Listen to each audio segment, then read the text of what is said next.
बातमी मुंबईमधून आहे। शिवसेनेला परवानगी नाकारण्यात आलेली आहे। शिवाजी पार्क हे मैदान मनसेला मिळालेलं आहे। शिवाजी पार्कमध्ये जाहीर सभा घ्यायला नगरविकास विभागाने राज ठाकरे यांना परवानगी दिली आहे आणि त्यामुळे उद्धव ठाकरे यांना हा धक्का बसलाय।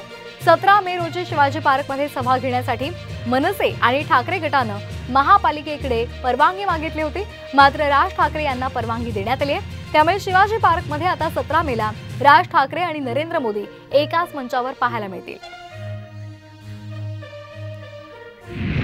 आणखी एक महत्त्वाची बातमी, 17 मेला मुंबईमध्ये मोदींच्या रोड शोची तयारी सुरू झालेली आहे।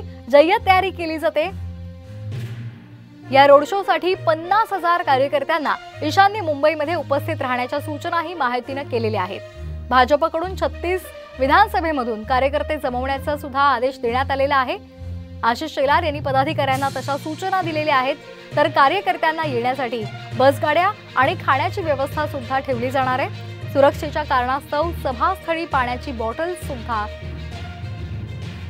ठेवली जाणार आहे।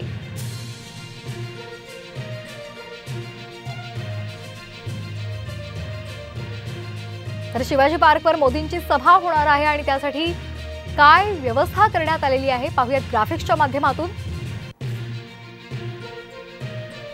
50,000हून अधिक कार्यकर्ते जमवण्याचे आदेश देण्यात आलेले आहेत। मुंबईमध्ये प्रत्येक भागातून बसची व्यवस्था करण्यात आली आहे। 2-2.5 तासांच्या सभेसाठी बसमध्ये अल्पोपहाराची सोय करण्यात आली आहे। मैदानाच्या बाहेर LED स्क्रीनची व्यवस्था सुद्धा करण्यात आली आहे।